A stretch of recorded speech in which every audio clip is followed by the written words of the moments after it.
Hi, I'm Gary White for Channel 6 Central Kentucky Television, and I'm here with Dr. Tricia Ciccone from Central Kentucky Optometric Associates, which is located in both Lebanon and Springfield, for our regular eye care news segments.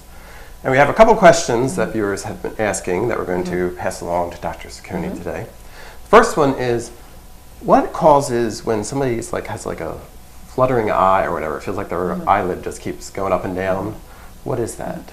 The scientific or the medical terminology for that is called myokymia, and it's just an overstimulation of either the orbicularis muscle, which is the muscle that goes around your eye, or the levator, or the eyelid muscle there. It can be caused by several different things. Most commonly, caffeine is a big one. Stress and lack of sleep are big contributing factors to that also. Eye strain, if you're squinting a lot, that can cause extra fatigue of those muscles, and that can cause those things. So one of the first things I tell folks is if you have caffeine in your diet, let's tone down on that. Sometimes people are ingesting caffeine and they don't really realize they are. They say, I don't drink coffee, I just drink sweet tea. Sweet tea is loaded with it. I don't drink coffee, I just drink Mountain Dews. Those are loaded with it too. So any soft drinks that have caffeine, any coffee or teas that have caffeine. Sometimes it's a vitamin supplement with a little stimulant in it. Some people take those, and that can do it too. So you have to look at what you're ingesting and what you're taking in, and control that. You want to try and get nice good sleep at nighttime. Sometimes you can do that, sometimes you can't. You try and alleviate stress in your lifetime, your cortisol, keep your cortisol levels down, and that will help also. On a rare occasion, it might be associated with something a little more ominous. One of the more any neuromuscular disorders, Parkinson's is a big one there. Now, everybody who has an eyelid twitch does not have Parkinson's disease.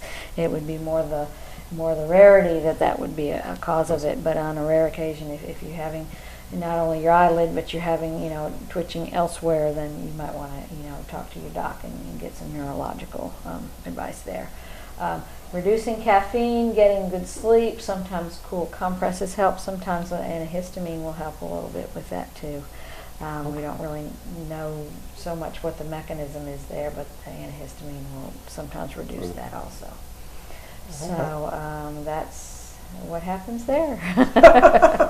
So just adjust your diet or intake, and you might be able to get rid of that. And regulate your stress. And if you're squinting a lot, come in and get your eyes checked. And maybe you need an update in your prescription, or maybe you need a prescription that you haven't had. Okay. Now, another question we had from a viewer was, how much time is just right for a child in front of a screen, meaning whether it be a TV screen or a computer screen or a phone or what have you? That's a loaded question, and I could answer that from a professional standpoint or from a parental standpoint there. We really have to monitor our kids on their screen time.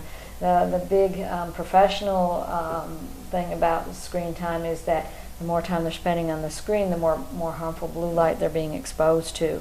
And we do think that harmful blue light up to the 455 micron in the visible spectrum, which is right next to the UV spectrum, that's non-visible light. We do think that it is contributory towards the aging of the pigment layer and the oxidation of the pigment layer of the retina at the macula, and that's what can lead to macular degeneration.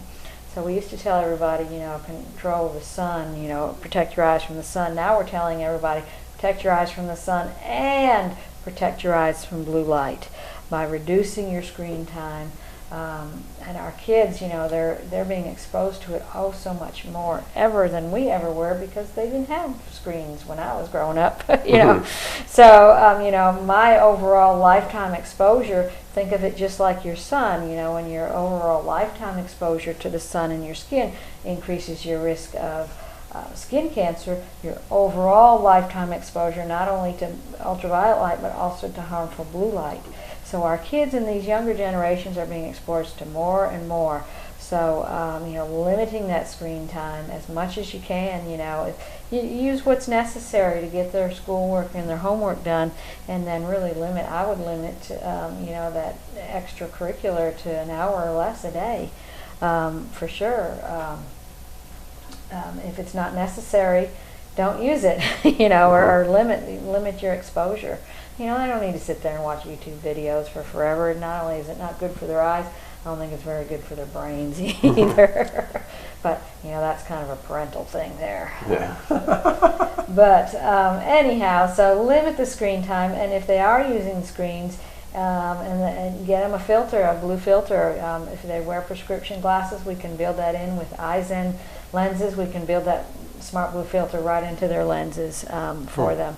There's kind of a new lens that's out that does have that filter built in, and they have the Eisen Zero now, which does not have any near point add or near point relief, but it does have the smart blue filter for the younger kids there. So, and if they don't wear any prescription, consider a pair of Plano glasses with Eisen or the smart blue filter built in, and reduce that exposure. Limit screen time, reduce exposure, because we don't really know what this new generation and what's going to happen with them, because they are being exposed to so much more blue light than we ever were.